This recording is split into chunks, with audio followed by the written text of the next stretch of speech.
Well, the new Shadow Minister for International Development says the Coalition's climate change policies are undermining Australia's Pacific diplomacy.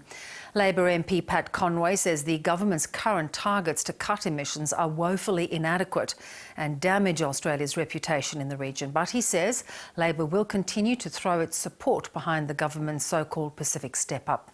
Mr Conroy is speaking to our Foreign Affairs reporter Stephen Jedgetts. Well, Pat Conroy, thanks very much for joining the ABC. We appreciate you giving us your time. My pleasure. Now, let's talk about the Pacific Step Up. This is a flagship government foreign policy. It's one that Labor has largely backed. It's really quite bipartisan. What do you think is driving the Pacific Step Up? Well, I should start by saying that we, in fact, flagged a Pacific Step Up from opposition some years ago, so we've welcomed the government's commitment to it, and it's incredibly important. I think it recognises and reflects the fact that certainly post-2013 there was a perception that Australia had withdrawn somewhat from the Pacific. These nations are incredibly important. They are our brothers and sisters, and they're vital from our strategic interests. So I think the key driver of the Pacific Step Up is a recognition that we need to re-engage with our brothers and sisters in the Pacific. We need to deepen those relationships that have existed already, and it should be on a bipartisan basis. Now, some security agencies in Canberra, people in defence, they've been casting a very close eye on China, basically, in the region, keeping a very close eye on what Beijing's been doing. Do you think the fact that we have seen this real incursion, if you like, into the region from Beijing over the last 10 years in particular, do you think that should be a cause of concern to Australia? Well, I'm yet to receive the security briefings that are typically offered to opposition front benches, so I have to be very careful about what I discuss. But I think I'll make the point that countries around the world will legitimately pursue their diplomatic interests in the Pacific, and we need to respect that. And to some extent, other countries are filling a vacuum created by Australia's perceived withdrawal from the region. So I think the step up is a reflection of that. Obviously, China is pursuing their national interests, and it's not just in the Pacific. You look at the issue around recognition of Taiwan that some Pacific nations obviously support. So there's a whole lot of complex strategic factors that are driving that particular intervention. What do you think Australia could do perhaps with China in the Pacific? There have been a few tentative attempts to try and do some joint aid projects together, though our development projects have been historically very different in style and character. Do you think there's room for greater collaboration there between Australia and China in the Pacific? Well, international development assistance can either be bilateral or multilateral, and I think certain projects make sense to be multilateral. We have to start from the basis of the fact that around 27% of people in the Pacific are in extreme poverty. They're surviving on less than $1 a day. So there's an urgent need for international development to assist in the economic development of these nations, not just from Australia but around the world. And it will make sense in some instances to work with other nations. In other instances, it's better to go our own, to use our own deep relationships with the Pacific nations. So I'm not in a position to say yay or nay to that. I'm in the opposition, obviously, but I think we should start with an open mind and not fall into a trap of thinking international aid is purely there to advance the strategic interests of the nations using it.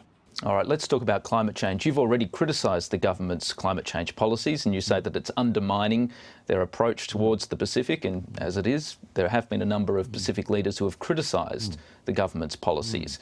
What do you think the Coalition should do on this front? Well, it should do two things. It should commit to a responsible target for emissions reduction in this country, and that should be 45% by 2030 and net zero emissions by 2050. That is what the best advice from the Climate Change Authority and other international agencies propose as a responsible and appropriate contribution to the Paris Treaty by Australia.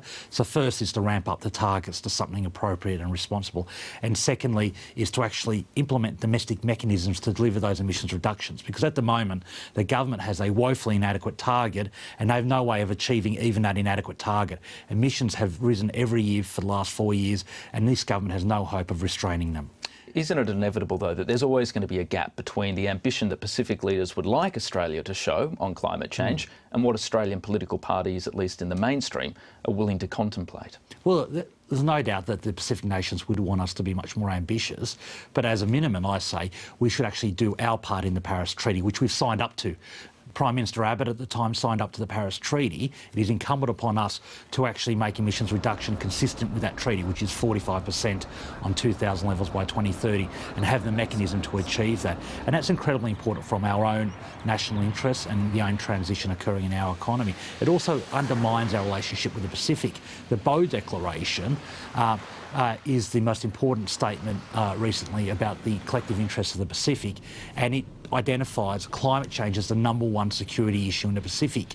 If us as their international partner don't take climate change seriously, it undermines our entire approach to the region. Well, some Pacific leaders have in fact said that Australia should phase out coal production entirely, and one Prime Minister, Anele Sopoaga, who's the Prime Minister of Tuvalu, said that the Adani coal mine should not go ahead. He said it was his prayer that it wouldn't go ahead. Labor's just welcomed the jobs out of that. Are you showing enough ambition? Absolutely. The important thing is under the UNFCCC treaty arrangements, we're responsible for emissions released domestically in Australia. That's where we have strong policies to reduce our emissions to 45% and net zero by 2050. But the Pacific's saying no more coal. Labor's not saying no more coal. You're saying coal will continue to be part of the mix. Well, I'm an economist by training, and our policies set a hard cap on emissions and let the market decide how we will achieve those emissions reductions. And that's the most important thing, because that means that the emissions reductions can be achieved at the least cost.